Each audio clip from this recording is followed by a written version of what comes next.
Coming up, we continue to follow a developing story out of Washington amid mounting tensions between the United States and Iran. Heavy rain this week led to flooding not just here at home, but for other parts of the country as well. And a stabbing in Hazard leaves one person in serious condition. We'll have the latest update. Dedicated to Eastern and Southern Kentucky, this is WYMT Mountain News This Morning.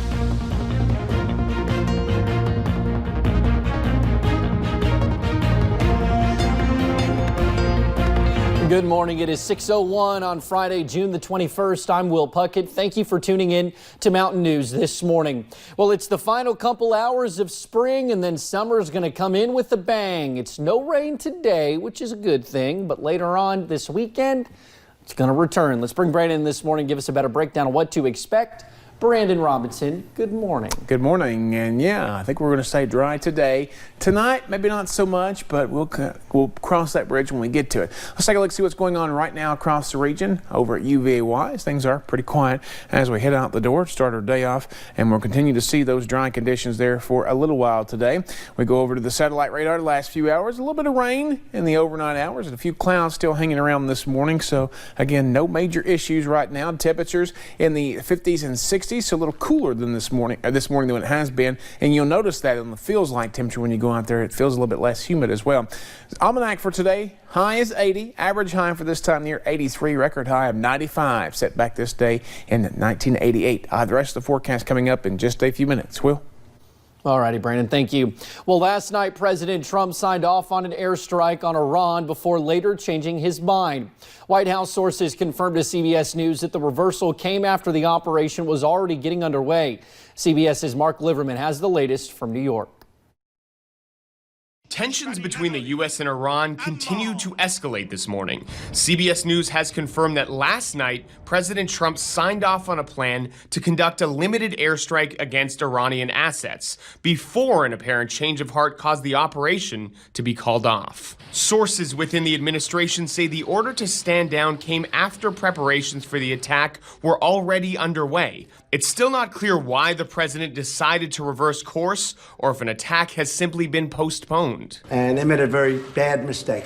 Word that an attack had been in the works came as the White House and Tehran exchanged accusations over the downing of an American drone in the Strait of Hormuz. The U.S. says it was above international waters. Iran insists the drone was in its airspace. At one point Thursday, President Trump appeared to give Iran the benefit of the doubt. I find it hard to believe it was intentional, if you want to know the truth. I think that it could have been somebody who was loose and stupid that did it. Some Democrats say more needs to be done to de-escalate the situation. Unless you have diplomacy as a way to drive Iran to a negotiation, then you're creating a pressure cooker without a release valve. And if there's no release valve, the only thing that happens with a pressure cooker is it blows. The United Nations issued a statement urging all parties to exercise maximum restraint and avoid doing anything that could inflame the situation.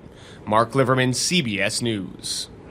Now, the White House also blames Iran for last week's attack against a pair of tanker ships that were traveling near the Strait of Hormuz. Now, turning to weather. Rain caused a mess for many people in Pike County Wednesday night. But for one woman in Elkhorn City, flooding forced her to relocate. WYMT's Buddy Forbes has more. A flood of emotions. I'll get by, but it is devastating to come home to no home. That's what Connie Hill said she was going through at the home she recently started renting. 3 months. And I started to put me out some tomatoes and, enjoying it and everything, and all this happens. Floodwaters rushed through her Elkhorn City street Wednesday night. I looked out the window and rain was coming down the road. So she left for the night. If I was gone, it came at real bad rain. She returned only to find water invaded the home. And here's what I've got left after what I've got. Her furniture, pictures, and irreplaceable memories destroyed. I have nothing else. But she said she is blessed that she made it out unharmed. Really, I just thank God that, that I'm okay. And has a community of support. Robbie Lester, he's got an apartment he's going to let me stay in right now. To help her as she's starting back over. In Pike County, Buddy Forbes, WYMT Mountain News. Hill said she is hopeful that the home will be livable again soon. She says community members have been on site helping with cleanup since early yesterday morning. Surprisingly, all of the rain we have seen is not causing issues along Lake Cumberland. The lake is currently at 722 feet above sea level. That's close to normal. You may remember the lake reached a record level of 756 feet above sea level back in February. Well, chances for scattered showers this weekend and into next week could have lasting effects on crops. Agriculture agents like Charles May urge people to resist temptation. If the ground is wet, try to stay out of the fields. Wet weather leads to poor pollination. Humidity causes bacteria to grow. But when it rains, any spray used to kill fungus becomes a waste. Contamination also becomes a risk with water flow. Corn and other things that's higher and it didn't get close to those, well, those probably still could be harvested, but the things that got underwater, obviously they need to be thrown out. Ag specialists say contamination is caused by more than water. If bacteria is growing in your garden, be aware that walking through rows of damp crops could spread diseases. Well, some livestock in the bluegrass could be in for a long, hungry winter. With all of the rain we have seen in the past few days, it has become a challenge for farmers to bale hay. Experts say the problem farmers are running into is that they cannot cut and bale fast enough before more rain comes in. Farmers' ideal conditions are dry hay, ready to be stored and fed to cattle come wintertime.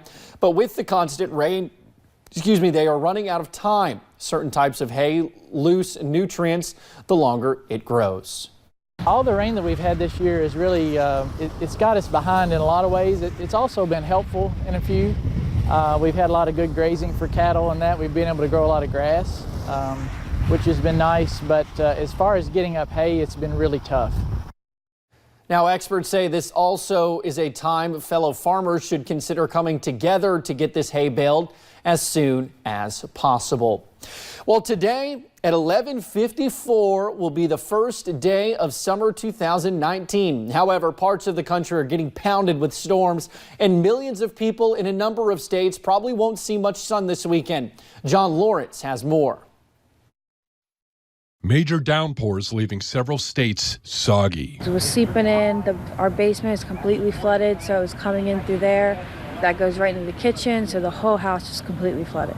Traffic on a New Jersey highway hampered by high waters. I tried to stop and reverse to go back up, so I would try to avoid being stuck, and it was too late. My car just shut off. In Mercer County, Ohio, roadways transformed into rivers. Some were forced to flee their homes. Well, it's pretty frustrating. I can deal with it better than the neighbors can. It actually goes through their houses, so they have a lot of cleanup. About 80 miles away in Prospect, another round of flooding causing heartache. The rain, I don't understand, but a lot of rain come.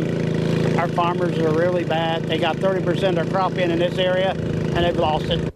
Michigan also dealing with the aftermath of heavy rains. The field turf on Western Michigan's Waldo Stadium was swamped by inches of rainwater, and it's going to take a little time to recover. The National Weather Service says Friday brings the threat of thunderstorms, hail, wind gusts, and more rain to the north central plains through the Tennessee Valley. I'm John Lawrence reporting.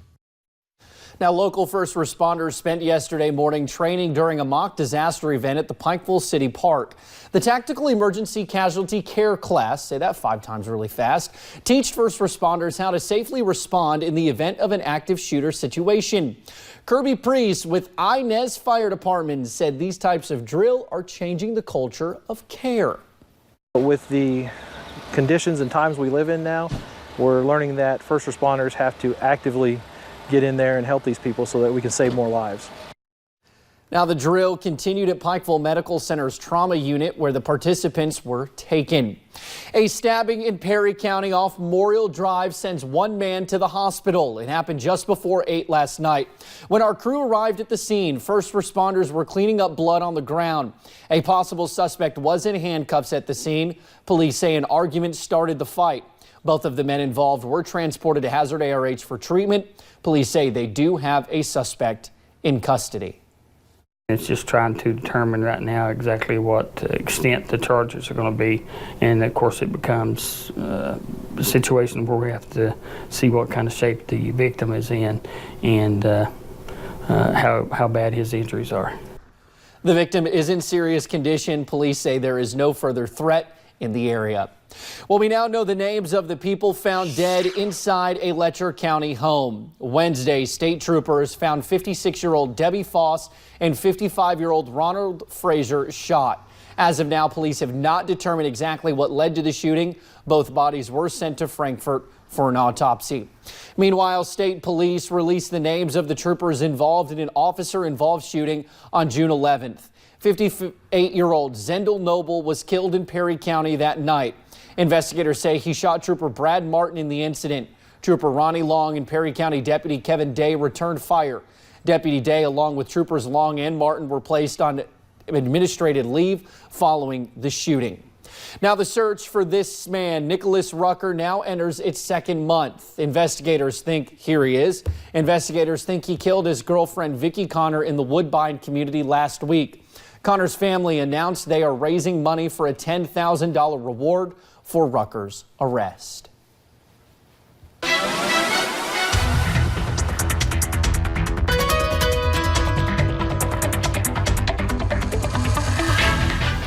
Well, finally drying out some as we enter the final hours of spring, but as usual, the break is short-lived. Let's take a look at UVA-wise this morning. A lot of cloud cover across parts of the area. I saw the moon over the station here in Hazard last night, but even it's clouded back up here this morning. So that system just close enough to throw a few more clouds back at us, literally throwing shade back at us this morning like that, Will. Looking at some temperatures as we head out the door, upper 50s and low 60s, a couple of mid-60s the further east you go. Still those clouds there over top of those. So the 50s out there, you can tell that's where the clouds have already left. Appcast today, you can see that we're going to be sunny, and we're going to see temperatures close to 80 after those few morning clouds. Will? All righty, Brandon, thank you, sir, and thank you for joining us on Mountain News this morning. More news is on the way. Still to come, we have another CNN special report, this one looking into the condition of America's roads.